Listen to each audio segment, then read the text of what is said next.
menarik dikupas dalam dialog hari ini.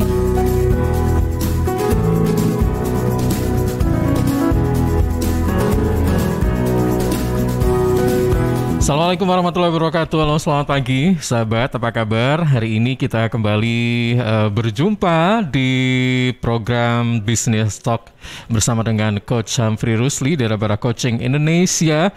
Dan apa kabar semuanya yang saat ini ada di Trenggalek, Nganjuk, Tulungagung ya, dan masih banyak lagi sahabat-sahabat yang saat ini mengikuti siaran kami melalui Praja Angkasa Trenggalek FM 88,9, Ersal Nganjuk FM 105,3 dan juga RGR Tulungagung FM 90,1. Semoga masih dalam keadaan sehat semuanya ya.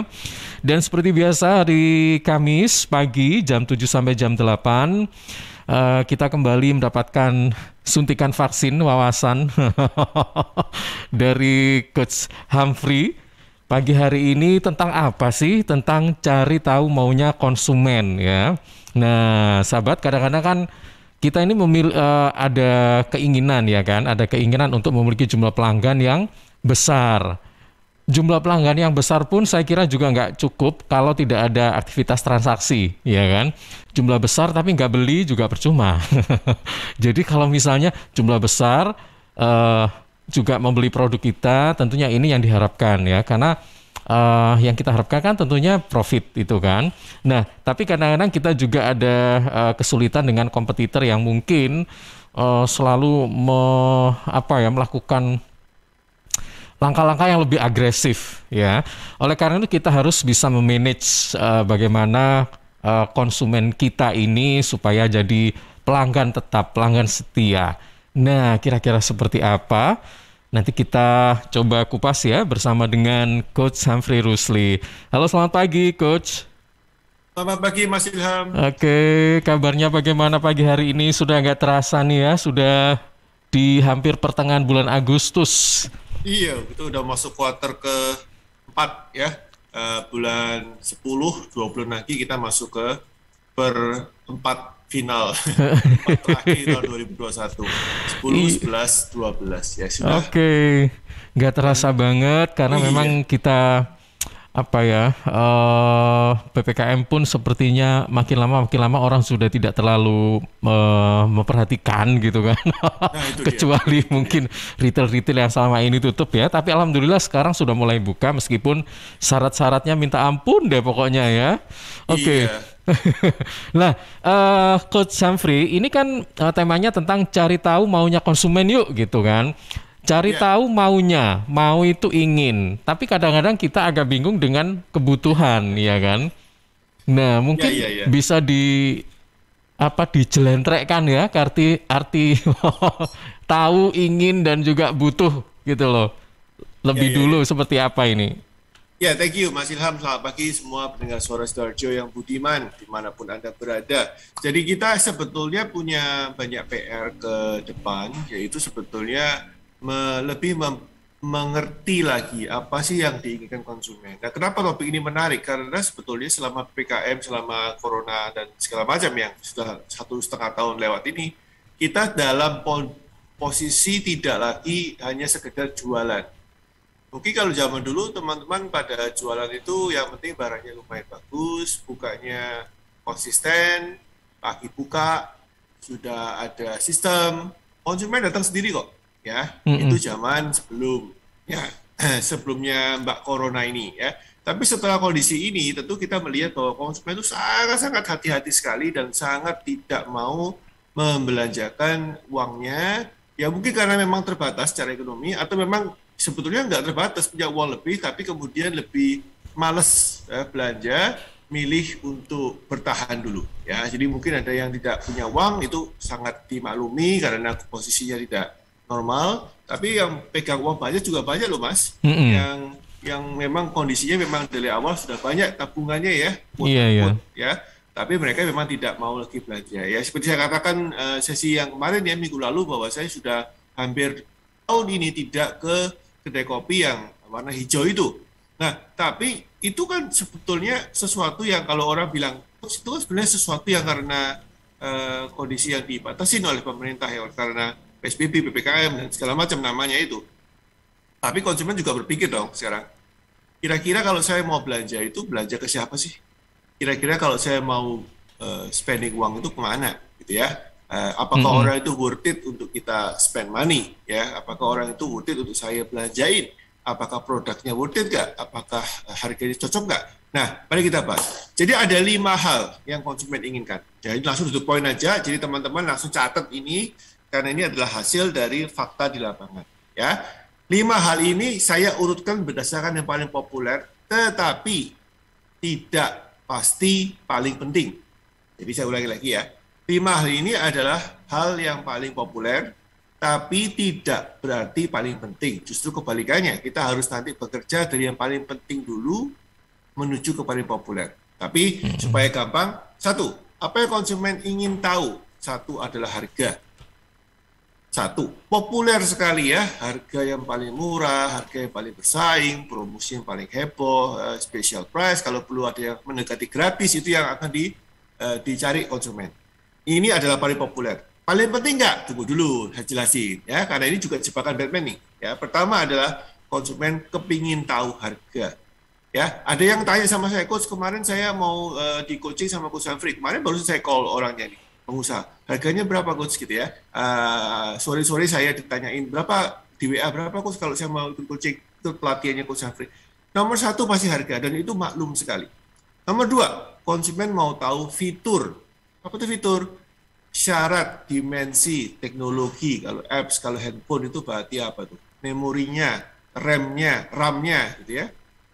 Kemudian storage-nya, itu kalau teknologi ya, kemudian ukuran ya, baju, dimensi, bahan, kain kalau orang beli baju. Terus kemudian kalau apalagi skincare itu berarti bahan-bahan organiknya apa, kimianya apa, berbahaya apa, itu fitur semua.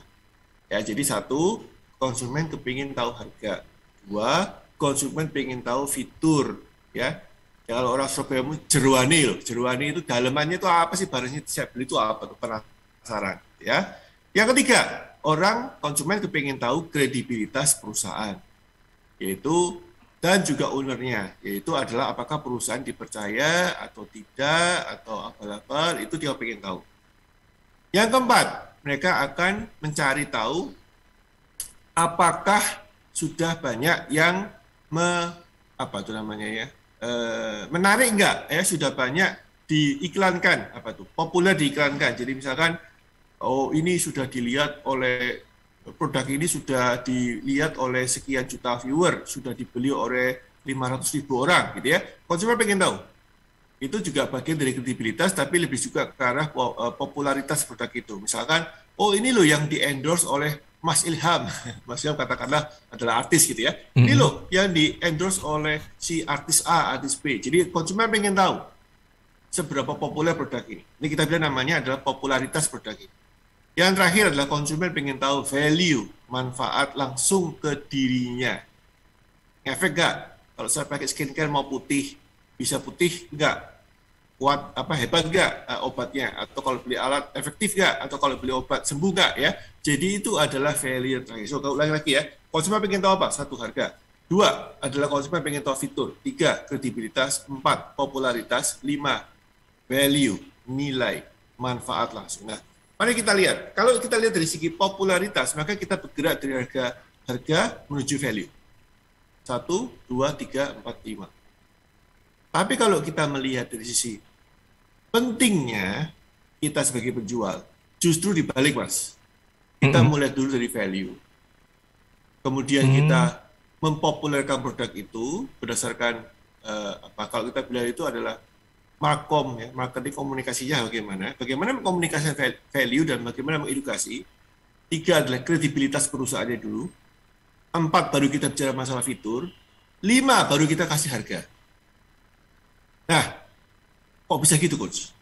Begini ya, kenyataannya saya kasih beberapa contoh aja ya. Saya ada banyak industri yang saya masukkan di Instagram saya. Anda bisa cek di teman-teman kalau belum tahu ada Instagram saya Humphrey_Rusli ya. Anda bisa cek di situ apa yang konsumen inginkan. Di situ saya jelaskan lebih panjang lebar detail ya per industri ya. Kalau di radio ini mungkin saya jelaskan konsepnya supaya nggak terlalu masuk ke teknis nanti. Contoh misalkan Kalau kita mau ke bengkel, maka sebetulnya diinginkan oleh konsumen itu apa? Value-nya.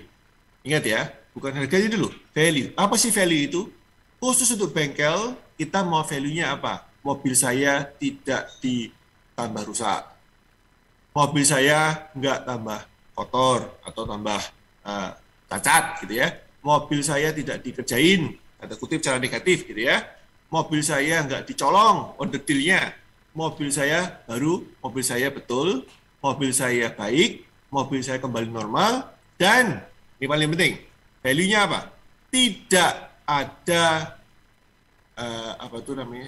Digorok atau apa ya? Tidak ada penipuan, tidak ada sifatnya adalah pisau-pisau yang bermata dua, begitu ya.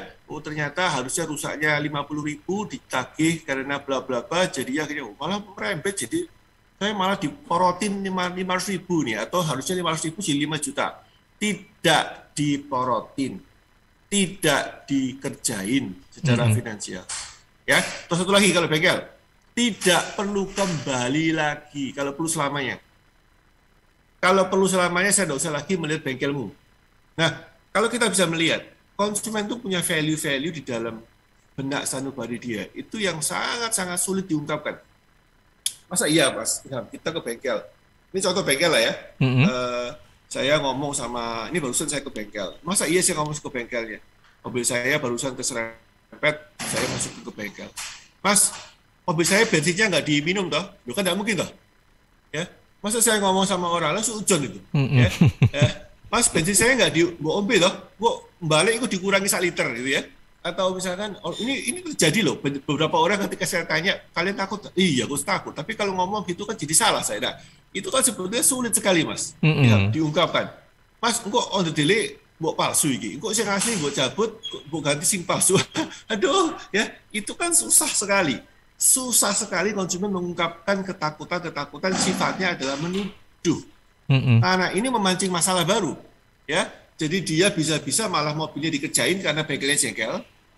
Bisa juga malah dia bermusuhan dengan bengkel itu, malah dia kesulitan mencari bengkel lagi, dan segala macam. Nah, ketika konsumen mempunyai masalah dilema seperti ini, Anda perlu sensitif, guys. Anda perlu sensitif, teman-teman. Kita perlu sensitif terhadap apa yang diinginkan oleh konsumen. Ini kenapa ya? Kenapa kok banyak orang ketika klien-klien saya bilang, kok saya ini perlu menjual lebih banyak? Loh iya pastilah, kalau tidak menjual lebih banyak terus dapat uang dari mana? Gaji anak buah siapa yang bayar? Listrik, air, bensin, segala macam siapa yang? Solar siapa yang bayar? Ada sendiri sebagai bos perlu digaji. Tapi pertanyaannya soal begitu, promo apa yang paling kuat ya? Buy one get one sudah pernah saya coba, kurang jalan. Kalau special price juga, kemudian redeem juga kurang bagus. Loh. Urusannya kok malah ke harga. Jadi orang tuh langsung lari ke harga. Wis kasih murah, paling murah aja Coach, supaya saya bisa laku. Itu benar, tapi tidak pasti menyelamatkan Anda. Karena walaupun orang tertarik, ingat karena teori popularitas, harga itu nomor 1.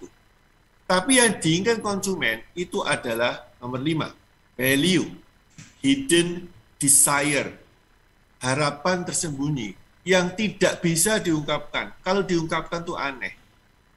Gitu ya. Saya ke dokter, coba lagi ke dokter.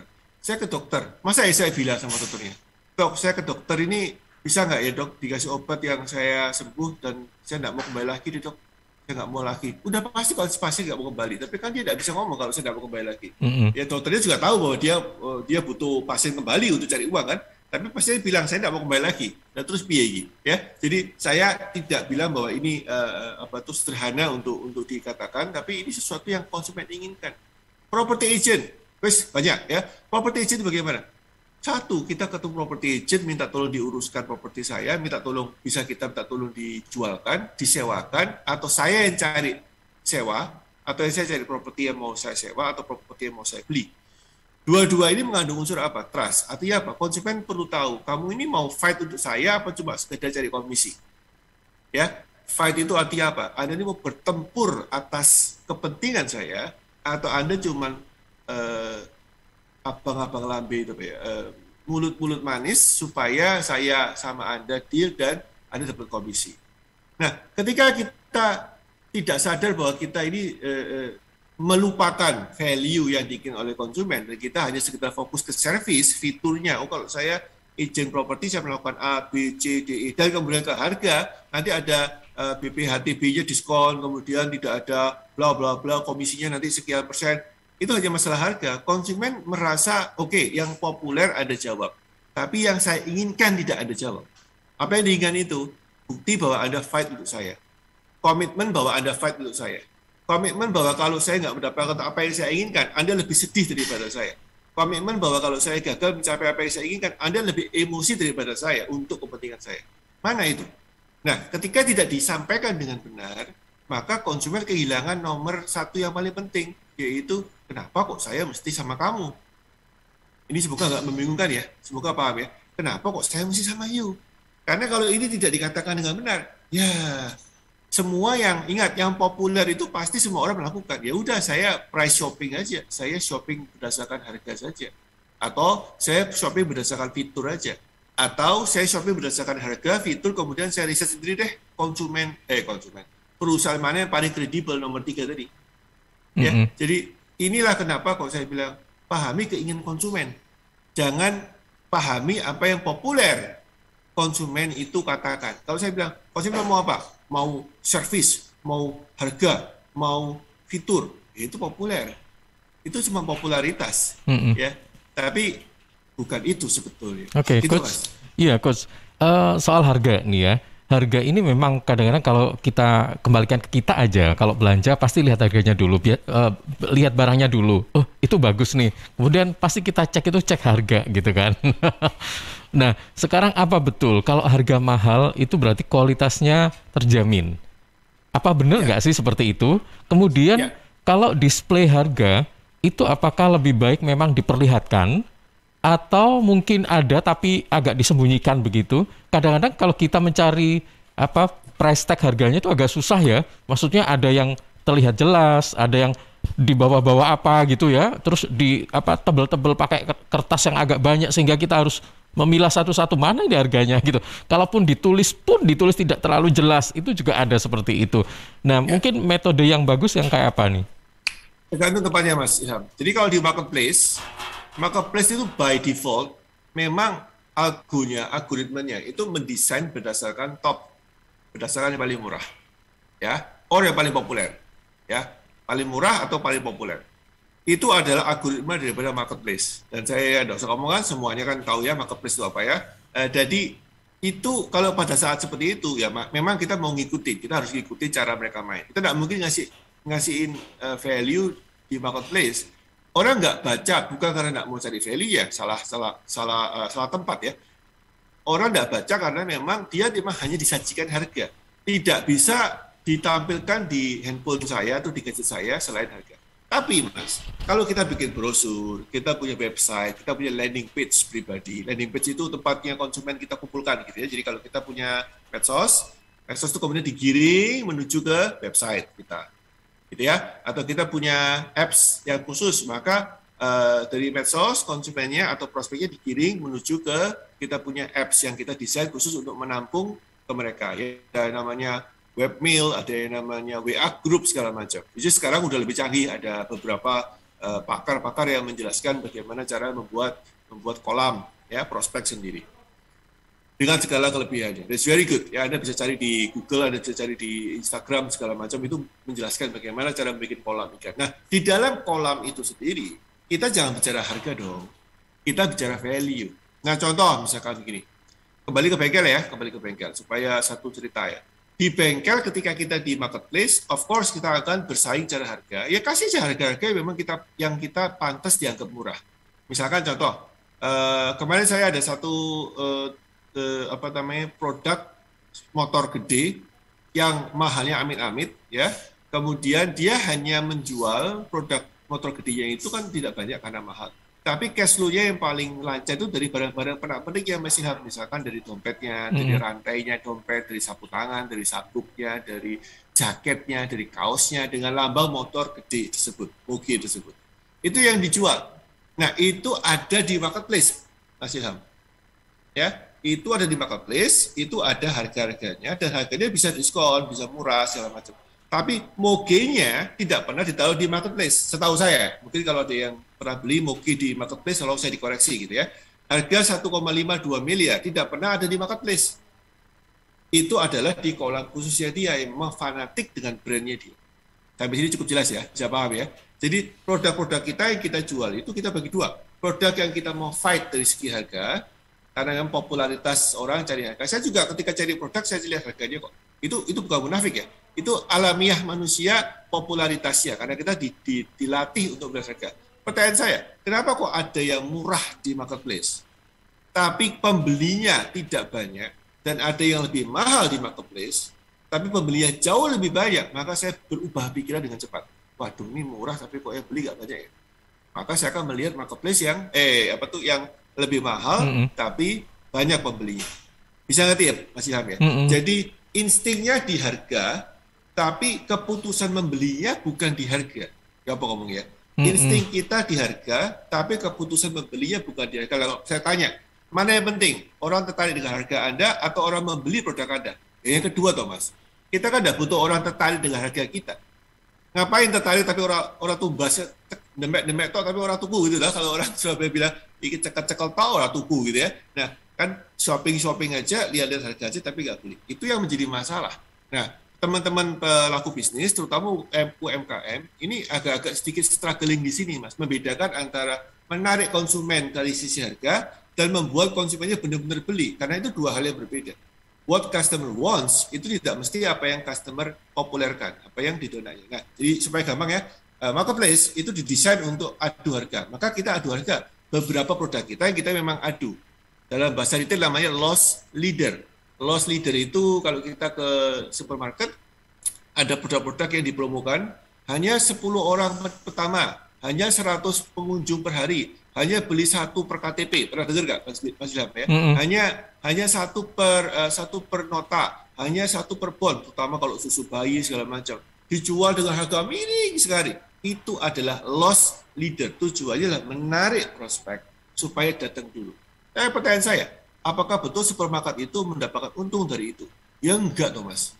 Malah buntung kadang-kadang, bukan untung tapi buntung. Nah, dapat untung dari mana? Dari dia merayu konsumen yang sudah masuk ke dalamnya untuk beli yang lain. Nah, marketplace itu didesain sebagai loss leader kita, sebagai transaksi kita, ya supaya kita ada mental kita nggak rusak lah ya, artinya mental pengusaha nggak jatuh, ada yang beli, ada yang beli. Tapi kita tidak akan bisa besar dengan sekedar menjual barang-barang yang profitnya terlalu kecil. Kecuali kita dominan loh ya, kecuali kita mendominasi marketplace, 90% konsumen beli sama kita, walaupun kita masih kecil, ya betul.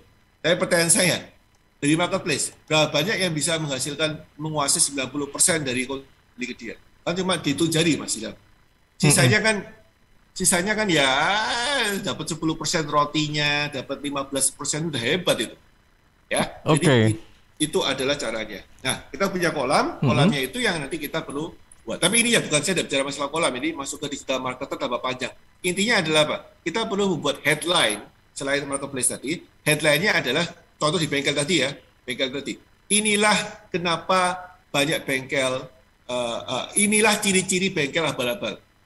Ingat ya, kalau kita bilang saya nggak mau ditipu sama konsumen nggak mau ditipu sama bengkel, justru kita ambil itu sebagai headline. Inilah ciri bengkel abal-abal. Setelahnya baru jelaskan harganya bagaimana yang pantas dan bagaimana cara mencegah bengkel abal-abal. Nah, ketika kita membuat iklan seperti itu, harga tetap ada, tapi bukan di headline, tapi di bawah. Headline itu yang atas ya, tapi di bawah. Di bawahnya headline dijelaskan, jadi bukan ditipu Pak. Kalau ditipu itu berarti kan harganya disembunyikan, diselipkan ke halaman ke-25 gitu kan. Itu di depan, tapi di bawah headline. Jadi kebaca, dikasih bold atau italic atau garis bawah juga fine. Tapi intinya jangan ditaruh di headline. Ditaruh di bawah. Headline-nya itu harus yang mengandung value yang konsumen inginkan. Oke, baik. Berarti dengan kata lain bahwa kalau misalnya kita menemukan barang-barang dengan harga murah, ini memang tidak serta-merta harus kita beli sebenarnya ya. Karena kan tadi kita harus tahu value-nya dulu gitu kan. Jangan sampai nanti beli barang harganya murah tapi seminggu kemudian nggak bisa dipakai gitu kan. Jadi memang kita harus tahu juga value-nya gitu ya Coach ya, benar ya? Betul. Oke, baik. Ini kembali kita ke konsumen ya. Sebenarnya konsumen ini kan macam-macam, ya kan? konsumen ini macam-macam. Kalau kita melayani satu-satu, itu karakternya beda-beda gitu ya. Nah, apakah kita memang ketika menghadapi konsumen itu memang harus kita beda-bedakan atau seperti apa sih? Kadang-kadang kan kita ada konsumen itu yang maunya langsung beli nggak pakai pertimbangan-pertimbangan, tapi ada yang beli satu tapi pertimbangannya sampai 4 jam baru beli gitu. Macam-macam lah pokoknya. Nah, Ya. ini apakah kita memenuhi keinginan memang harus melihat karakter mereka atau bagaimana, atau apakah membeda-bedakan konsumen ini sebuah langkah yang harus kita lakukan ya untuk memperkenalkan produk kita agar produk kita ya laris dan sebagainya, seperti apa ini Gus? Ya, oke. Jadi prinsipnya ada dua, ya. Konsumen yang beli karena salah tempat, dan kita layani karena memang orangnya tahu kalau salah, tapi ya udahlah, nggak apa-apa lah, saya mau beli. Bukan salah, tapi maksudnya, waduh, sebetulnya nggak cocok, tapi sudahlah, nggak apa-apa, saya mau beli aja. Kedua adalah konsumen yang memang akan beli kepada kita selawasnya, seterusnya. Nah, untuk yang pertama, kita bilang namanya ini transaksi base, yaitu orang yang transaction base, ya, orang yang beli karena memang kepepet, tapi ya sudah. Misalkan kita lagi di tengah hutan nih, Mas Ilham, kemudian saya haus. Cuma ada satu warung yang menjual air, itu pun airnya mereknya bukan merek yang terkenal, air minum dalam kemasan merek yang menurut saya abal-abal. Nah, karena saya haus ya saya minum aja, nggak apa-apa. Tapi itu kan untuk transaction base. Apakah saya akan kembali ke warung itu?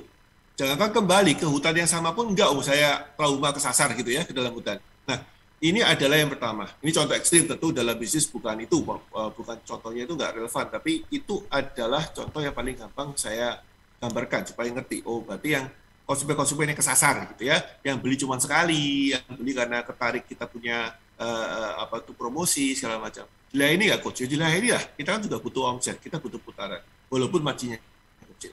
Yang kedua adalah konsumen yang kita seleksi berdasarkan kepentingan yang menurut kita fit ke value yang kita tawarkan. Maksudnya apa? Kalau kita datang ke toko, kita datang ke restonya jualannya adalah resto Padang, ya. Maka tentu saya nggak cari steak kan. Jadi kalau misalkan orang bilang saya ke resto Padang, saya mencari makanan daging bakar atau steak, ya tentu resto Padangnya bilang Anda salah tempat. Ya, atau kalau kita bilang saya ke toko bajunya ini jualan baju untuk swimwear, untuk berenang. Ya, saya cari baju untuk gaun malam, tentu mereka bilang Anda salah tempat. Ya, jadi di dalam contoh kedua ini adalah value kita itu harus diajarkan, harus ditrainingkan, harus diedukasikan ke konsumen. Ya, misalkan contoh sekarang yang lebih praktis gitu ya. Anda punya katakanlah skincare gitu ya. Anda punya jual skincare, ini kan lagi promosi lagi populer kan skincare ya Mas ya. Skincare ini kemudian Anda jual. Produknya Anda jelas bahwa produk ini kalau tidak rajin pakai, maka produk ini sia-sia. Tidak ada gunanya. Skincare lain memberikan klaim tidak harus pakai setiap hari, sesekali aja hasilnya tetap bagus. Kalau skincare Anda itu harus rajin. Maka otomatis Anda bilang, Ibu, kalau pakai kakak, kalau pakai skincare saya ini, kalau nggak rutin, percuma. Mendingan beli tempat brand lain atau merek lain yang memang bisa dipakai secara instan. Kalau ini harus rajin. Bu mau rajin apa enggak? Kakak mau rutin apa tidak? Ini yang dimaksudkan memilah konsumen. Jadi kalau konsumen tetap ngotot, nah udah apa, aku butuh skincare ini cuman emergency, oh berarti masuk kategori yang skincare. Konsumen yang pertama yang memang kepepet aja beli cuma sekali, berarti jangan diharap konsumen itu akan kembali. Or kita bisa berusaha membuat dia kembali lagi, tapi lebih sulit. Tapi yang kedua ini yang harus dibanyakin, teman-teman pengusaha harus kita banyakin, kita harus men-screening konsumen. Nah, ada beberapa konsumen yang memang nggak mau diedukasi, nggak apa-apa, kita masukkan kelompok uang kaget, jadi memang transaksi cepat ya, orangnya mau beli segala macam ya sudah biarin aja, atau orangnya nggak mau beli ya wis tak apa-apa, nggak usah kita edukasikan. Tapi ada orang yang memang senang, oh ya berarti kalau saya tidak rajin, saya nggak rutin mengaplikasikan skincare di kulit saya minimal 1 hari sekali dan saya bolong-bolong, mendingan nggak usah pakai ini ya, jangan, karena brand kita spesialis ya di sini.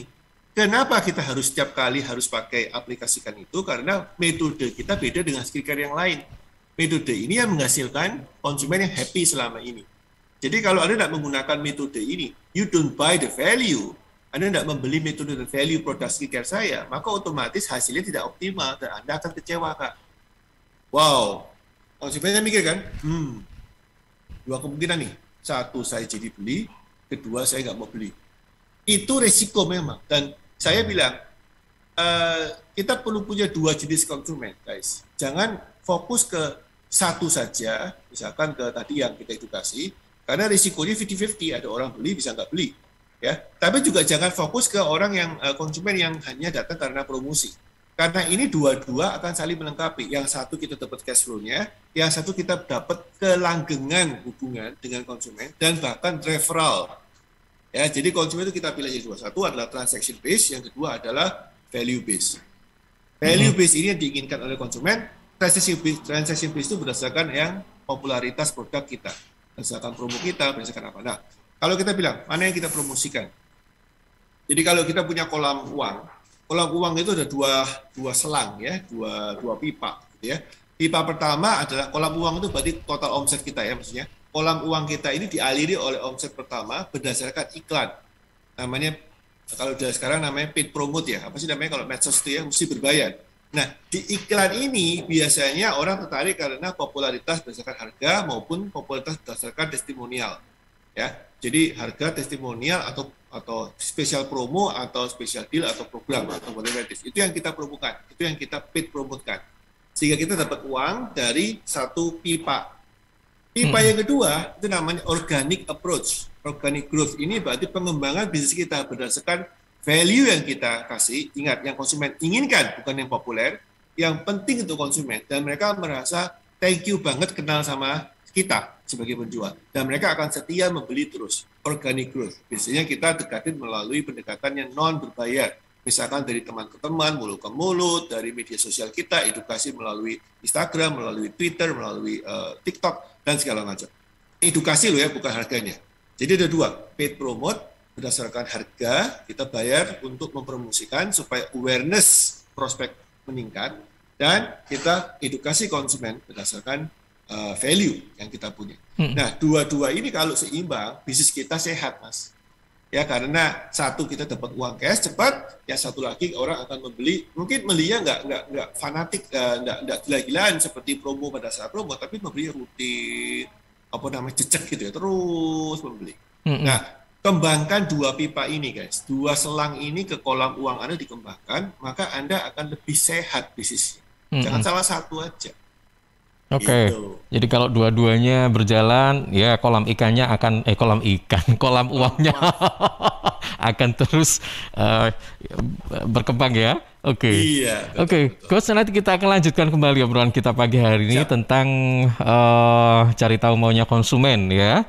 Baik, sahabat Anda yang saat ini masih bergabung di Bisnis Talk pagi hari ini, silakan kalau mungkin ada beberapa pertanyaan atau tanggapan yang ingin Anda sampaikan, silakan, ya. Anda bisa interaktif di 031-896-1514 atau WhatsApp di 0811-309-1009. Pertanyaan juga bisa Anda sampaikan via medsos kami, ya. Silakan, mau Facebook, Instagram, Twitter, dan sebagainya. Silakan, kami segera kembali.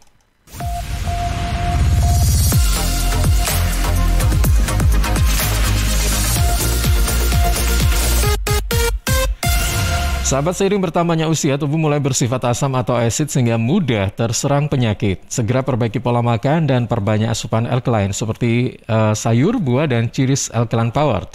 Cheers Alkaline, air minum kesehatan dengan pH tinggi 8,5 yang setara dengan sayur dan buah serta punya 6 manfaat, yakni meningkatkan metabolisme dan daya tahan tubuh terhadap virus, menjadi antioksidan alami pencegah kanker, menjaga kekuatan tulang dan gigi, membantu penyerapan mineral lebih efektif, membantu hati dan ginjal membuang racun dari tubuh, serta mencegah sakit ma.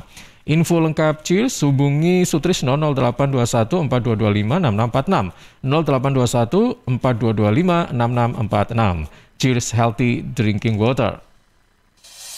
CHEERS, Cheers, CHEERS, Cheers, CHEERS, Cheers, air minum yang terbaik, hey, Cheers in the house. Cheers, air ber-pH tinggi.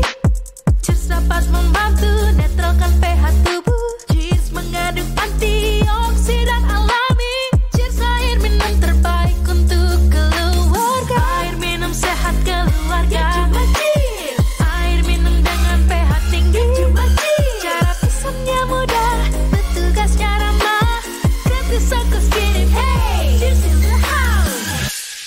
pesanan via WhatsApp di nomor 087777243377. Gratis ongkos kirim. Cheers in the house.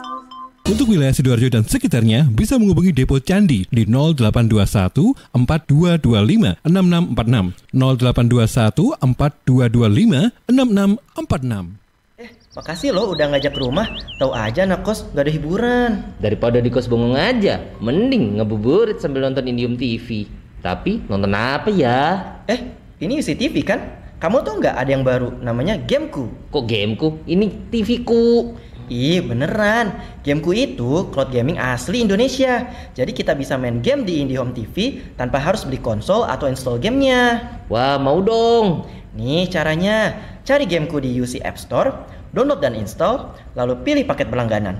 Banyak kok tutorialnya di internet. Iya, mudah banget. Yaudah yuk main Gameku, mari kita coba. Sebentar, ini kan Gameku, kenapa jadi gamemu? Ih kok gamemu, ini Gameku. Apa sih ini ribut-ribut? Sana kalian bantu angkat galon ya, biar bunda yang main Gameku. Wujudkan bersama IndiHome. Suara Sidoarjo, lembaga penyiaran publik lokal pemerintah Kabupaten Sidoarjo. Sahabat, Universitas 17 Agustus 1945 Surabaya atau UNTAK Surabaya adalah kampus swasta pertama dan terbaik di Jawa Timur. UNTAK Surabaya telah terakreditasi A oleh BANPT serta memiliki jenjang studi lengkap mulai dari D3, S1, S2, dan hingga S3. Ada 7 fakultas dengan 6 prodi S2, yakni Magister Administrasi Publik, Magister Ilmu Hukum, Magister Teknik Sipil, Magister Psikologi, Program Psikologi Profesi, dan Magister Manajemen yang sudah terakreditasi A. Untuk sahabat yang bekerja, UNTAK Surabaya menyediakan kelas sore. Pendaftaran secara online di pmb.untak-sby.ac.id atau bisa datang langsung ke PMB UNTAK Surabaya di Jalan Semolawaru nomor 45 pada hari Senin sampai Jumat jam 8 pagi sampai 2 siang. Sementara untuk hari Sabtu dan Minggu jam 9 pagi sampai 3 sore. Info lengkapnya Anda bisa hubungi hotline 0811 300 1716, 0811 300 1716. Atau untuk info terupdate bisa follow Instagram @kitauntak_sby, Twitter @untaksurabaya, Facebook Untak Surabaya Official, dan juga bisa join Telegram @pmb_untak_sby. UNTAK Surabaya, an empowering and networking university. Arek-arek iku rame lapo sih? Mulakno, nek dikandani wong tuwek dirungokno, nek durung siap duwe anak, gak usah rabi. Anake loro, pilek, watuk, ono seseke. Loh, bahaya iku. Ngomong dorong, budal nang bidan. Hati-hati dan waspada ya. Demam, batuk, dan susah nafas bisa jadi itu tanda-tanda pneumonia atau infeksi paru-paru. Penyebabnya bisa virus, bakteri, atau jamur. Mudah menular lewat droplet saat batuk atau bersin. Tapi, ini bisa dicegah dengan pemberian imunisasi PCV pada bayi dan anak. Imunisasi PCV selain mencegah pneumonia, juga bisa mencegah radang selaput otak atau meningitis dan radang telinga tengah atau otitis media. Imunisasi PCV diberikan pertama pada bayi usia 2 bulan, dilanjutkan pada usia 3 bulan, dan dosis ketiga saat anak usia 12 bulan. Imunisasi PCV bisa didapat di posyandu, bidan, puskesmas, rumah sakit, klinik kesehatan, praktek dokter mandiri, dan layanan kesehatan lain yang menyediakan imunisasi. Lapo guyu-guyu dewe? Putune wis sehat, Cak. Wis diimunisasi PCV pisan. Seneng aku. Gak pengen ngeramut bayi maneh ta? Ayo tak gaweno. Iklan layanan masyarakat ini persembahan Dinas Kesehatan Kabupaten Sidoarjo. PT Inet Global sejak tahun 2005 bergerak di bidang ICT, Information and Communication Technology, Internet Service Provider atau ISP, web hosting dan domain, fiber optic system, dan satelit atau VSAT, memberikan layanan jasa koneksi internet ke seluruh dunia dengan kecepatan tinggi dan harga yang kompetitif. Juga memberikan solusi dan jasa konsultasi pendistribusian koneksi internet, menyediakan solusi ICT yang komprehensif, terpadu, dan disesuaikan bagi pengguna yang mencakup data infrastruktur, managed service, cloud computing, IT services, serta layanan digital yang fokus untuk memanfaatkan peluang yang mendukung dan menambah nilai pada bisnis utama tiap customer. Untuk layanan dan servis Inet, hubungi kantor pusat Jalan Kuningan Barat nomor 8 Jakarta. Telepon 021 299 66900. Kantor Surabaya, Intiland Tower lantai 11, Jalan Panglima Sudirman 101 sampai 103 Surabaya.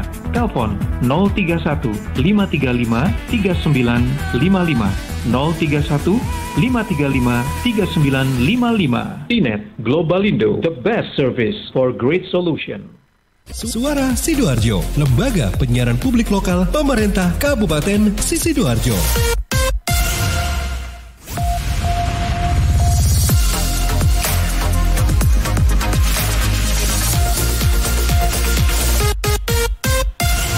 Ya sahabat, Anda masih bersama kami Bisnis Talk pagi hari ini bersama dengan Coach Humphrey Rusli tentang cari tahu maunya konsumen ya. Baik, Coach Humphrey masih bersama kami ya.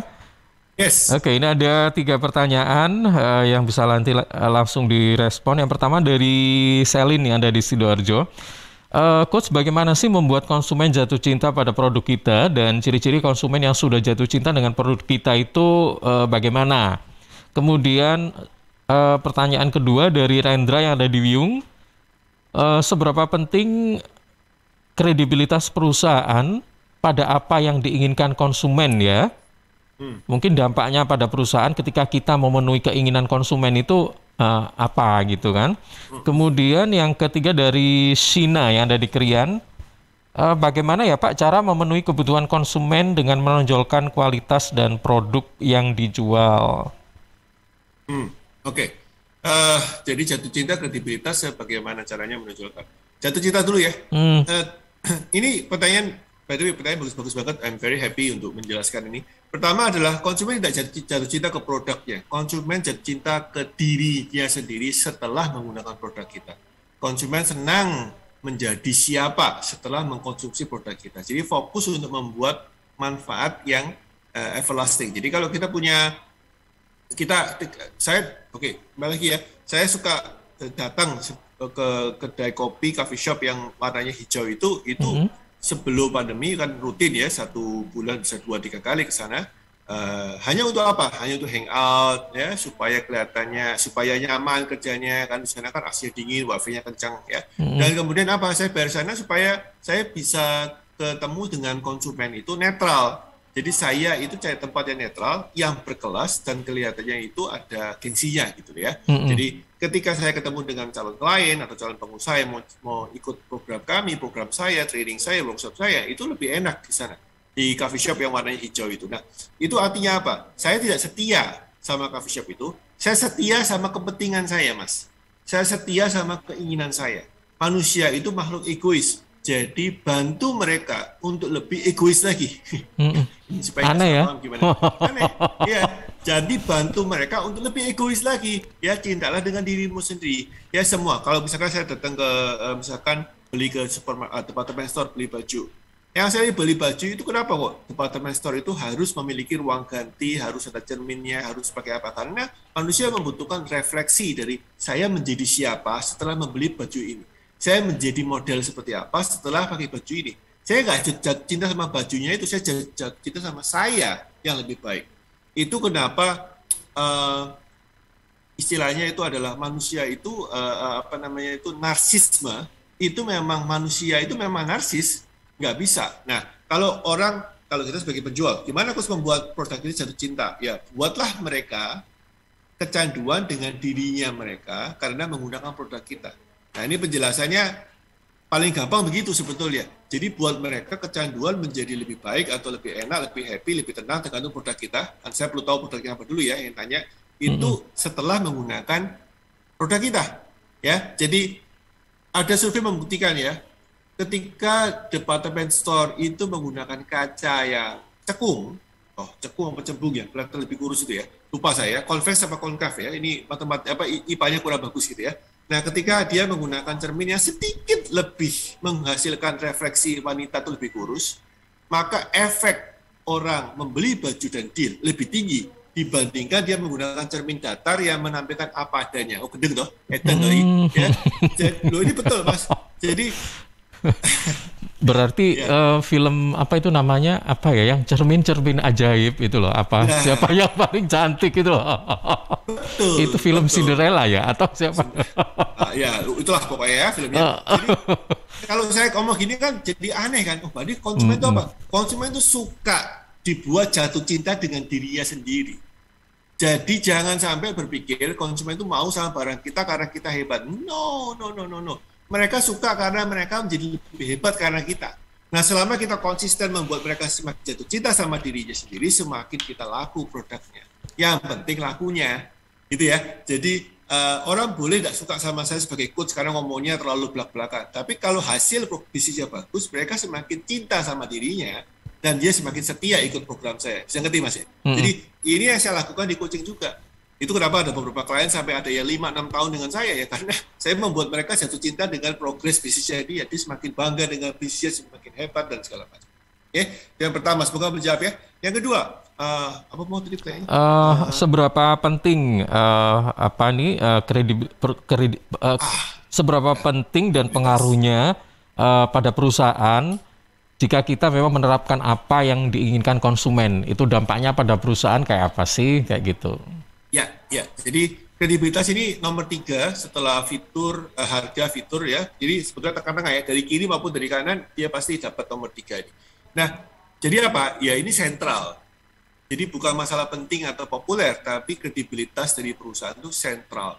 Mau mulai dari harga dulu, menuju ke kanan, ketemu juga nanti tengah-tengah kredibilitas. Mau dari value dulu menuju ke kiri, tengah-tengah ketemu dengan kredibilitas. Kredibilitas adalah sentral. Nah, karena saya tahu di tempat sentral, berarti konsepnya adalah harus bagus, harus siap dipertanggungjawabkan.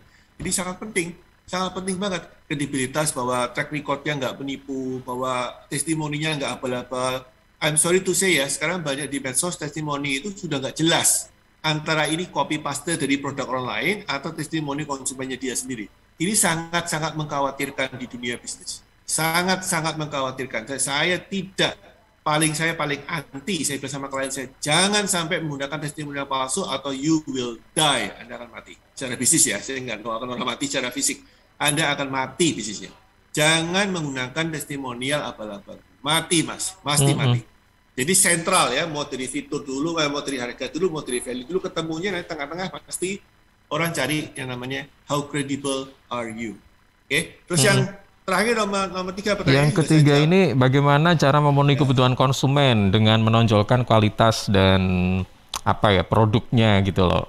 Jadi ya nomor 1 ya kita harus punya kemampuan bagaimana komunikasi yang baik. Kita harus bisa copywriting, kita harus bisa punya ilmunya untuk bikin orang itu mau membaca value kita. Karena kebanyakan bisnisnya kadang bagus-bagus value-nya Mas. Sayangnya marketingnya jelek. Ya, marketing itu kan komunikasi dan edukasi, kan poinnya cuma 2. Ya, memarketingkan itu kan mengedukasi dan mengkomunikasikan. Apa yang dikomunikasikan, edukasikan? Value, ya, kemudian fitur, kredibilitas, dan harga. Nomor 4 kan Markom ya. Jadi marketing komunikasi ini yang kurang. Belajarlah marketing komunikasi. Oke, Coach. Satu lagi nih, kalau misalnya kita berhadapan dengan konsumen yang sudah loyal sekali dengan produk kita, kemudian belinya itu banyak sekali ya, kalau misalnya tiba-tiba dia itu pengen courtingan atau diskon, apakah harus kita berikan? Dalam arti kita nggak ada program sebenarnya, tapi insiden mendadak gitu. Belinya banyak, udah loyal, tapi dia minta courtingan gitu. Nah, kalau misalnya diputuskan iya, kira-kira berapa ya diskon yang harus dikasihkan? Gitu? Anyway, ini keputusan dan taktikal ya, tergantung kondisi dan situasi. Tapi buat saya jauh lebih baik kita nggak mendiskon dan memberikan free item. Harga kita nggak rusak. Jadi misalkan orang beli 100, ya udahlah, saya kasih 1 atau 2 free ya, itu ambil pakai bonus. Jadi konsep ini tidak merusak harga kita, karena kita mengurangi stok. Ya, secara konsumen harganya sama. Harganya sama kok, cuma saya kasih bonus kan terserah saya. Bonus itu kan atas kebaikan hati yang jual, gitu ya. Jadi kalau di pasar namanya welasan ya, jadi beli 10 gratis 1 gitu ya. Jadi kalau ini tentatif, tidak didesain sebagai program yang berkelanjutan, maka jangan menggunakan diskon. Ini bukan jangan ya, hindari. Kalau pepet ya sudahlah kita diskon, namanya juga kita mau deal gitu ya. It's okay. Tapi mentalnya adalah kasih bonus, sehingga mental kita bukan di price, mental kita di value, Mas. Ingat ya, bahwa kalau kita price, kita turunkan harga. Kalau value, kita add on value. kita tambah value-nya. Kesannya sama loh, berdua ikut kasih diskon sama ngasih produk gratis. Tapi mental kita yang rusak, Mas, kalau kita sedikit-sedikit diskon.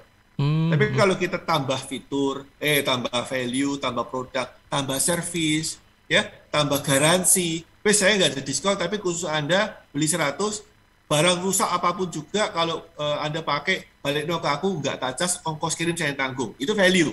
Gitu ya. Jadi, memanipulasi otak kita sendiri supaya nggak terjebak ke harga dengan cara mulai dengan value. Apa yang konsumen inginkan, bukan apa yang populer di mata konsumen. Popularitas itu harga, value yang diinginkan. Gitu Mas jawaban saya. Oke, baik. Oke, mungkin di akhir program ini katanya saya dengar ada acara juga nih, event atau... Yes. Iya, benar ya. Selalu ada event ya, Coach ya? Ada selalu ada event ya. Ya. Jadi banyak yang bilang sama saya, saya itu butuh banyak belajar, banyak ilmu. Saya tanya mau belajar apa, saya sendiri juga bingung lah, kan repot ini. Orang tanya saya mau belajar apa, tapi nggak tahu. Wah, kan repot. Ya udah, daripada bingung, secara rutin kita mengadakan event. Nah, kali ini eventnya sesuai dengan topik kita, Mas. Ya, apa yang bisa kita lakukan untuk mendeliver world class customer experience? Bagaimana kita bisa mendeliver perusahaan kita masih kecil, tapi seakan-akan berkelas, seakan-akan berkualitas. Dan benar-benar membuat orang merasa, weh beda ya, Anda beda, gitu ya. World class experience, pengalaman mendunia, pengalaman berskala dunia, gitu ya. Bagaimana kalau perusahaan kecil? Nah, ini caranya adalah Anda bisa ikut, ini ada kelasnya ya, ada ikut, tapi ini berbayar ya. Jadi kita punya program yang gratis, ada yang berbayar. Yang ini berbayar ya. Jadi Anda bisa telepon ke 031 739 0666 ya. 031-739-0666. Anda akan dilatih oleh Coach Tommy, ya, teman saya, kolega saya, yang spesialis memang mendalami dunia customer service, customer experience. Ya, harganya berapa? 499. Ya, ini saya ditulis ada 500 kurang 1.000, gitu ya. 499. Anda bisa ikut kelas ini, Anda bisa dapat manfaatnya dan langsung praktek. Ilmunya itu praktekable ya, langsung dipraktekkan. Jadi bukan teori, tapi ilmunya langsung dipraktekkan. Khusus untuk praktisi bisnis, jadi kalau belum punya bisnis, ya jangan ikut lah. Ini kan bukan kelas teori ya. Jadi Anda bisa langsung tulis, ikut, Anda bisa praktek, langsung dapat hasil. 031-739-0666. Semoga bermanfaat, silakan telepon, silakan cek. Kalau kelasnya masih ada seatnya, silakan dimanfaatkan. Udah 1 jam Mas, jadi saya mohon pamit. Oke, terima kasih Coach. Semoga bermanfaat ya, salam next level. Bye-bye. Oke, selamat pagi, selamat beraktivitas, jaga kesehatan. Terima kasih Coach Humphrey Rusli dalam Business Talk pagi hari ini tentang cari tahu maunya konsumen ya.